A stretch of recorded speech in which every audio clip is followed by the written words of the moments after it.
Nothing. It's nothing. Yeah. Yeah, location. But we were shooting a show. So at the time that I was doing the build, I had done another show for the network called Abby's Studio Rescue. It was horrible, and I didn't want to do it. My mom had just died, and I wanted nothing to do with it. That's where I met Jordan, actually. But they did build outs. So every single studio we did, we redid 7 dance studios.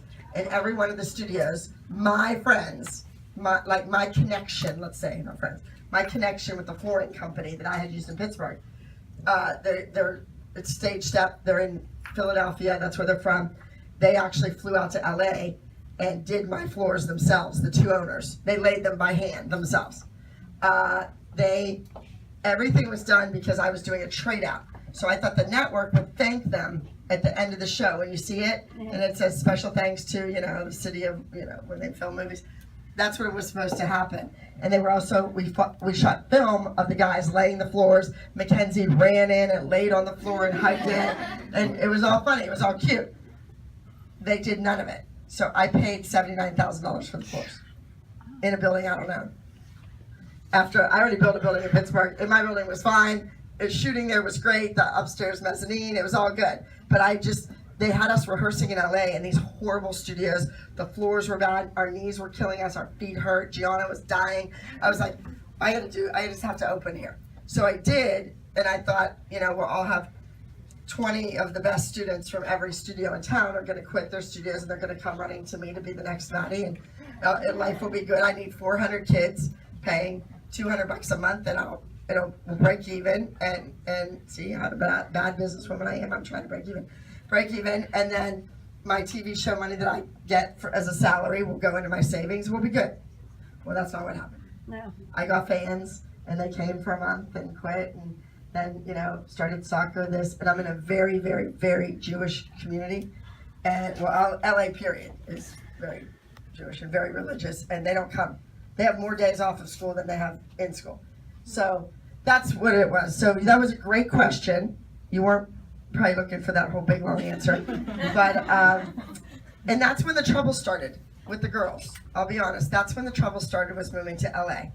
Because there's movie premieres, and there's stylists, and there's agents, and there's publicists, and there's managers, and there's all these people trying to get their hooks into the girls. And they're inviting them to all these things. Well, you're a 14, 15-year-old girl. Mm-hmm. You've been dancing your entire life. It's all you've ever known and all you've ever done. And somebody wants to send you to a movie premiere and put you on the carpet and dress you in a fabulous outfit. Well, of course you want to go. I want to go. I want to leave early. John wants to leave early. We're all leaving early. Let's go. Forget the show. Forget the dancing. Forget the competition this weekend. Let's just go. Well, that's what started to happen. And when that happens, the dancing deteriorates, the technique and the training. And they didn't care. And the mothers, all these people are telling them this, and they're in their ear, and they're that, and da-da-da. And it was kind of like, well, crap on Miss Abby. She's just a podunk dance teacher from Pittsburgh. She doesn't know what she's doing. But if it wasn't for me, they wouldn't have been there. That's right. Bingo. So you have to remember where you came from and who trained you, and it goes back to that. And there'll be somebody else that's the hot star, and they won't be anymore. So everyone has their time, and it comes and goes, and that's what it is. But that was kind of the demise, was all the stuff going on. Had we stayed in Pittsburgh, those kids would have been in dance class on Tuesday night till 9:30, because there's nothing happening. There's no gifting suite in Pittsburgh to go to get free stuff. It doesn't work like that, before the Emmys or before the Oscars. All right, next question. Yes, you. What was your favorite dance that you ever choreographed? On the show? Okay. On the show, the favorite dance would have been Where Have All the Children Gone? The first time, the very first time around.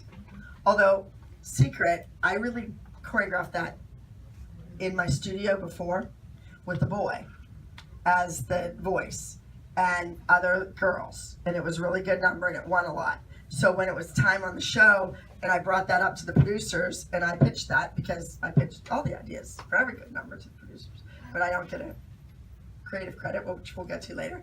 I said we can do it, but we need to do it differently because I had a boy and and we did it.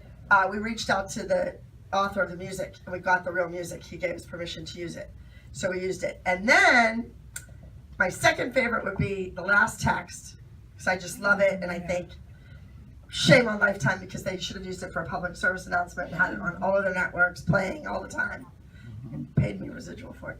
And then the third one was the hotline suicide, the teen suicide hotline, and I was a little iffy on that because I thought, teen suicide, it's just a touchy subject and people might be offended by that. And this and that, the producers, they just stir it up.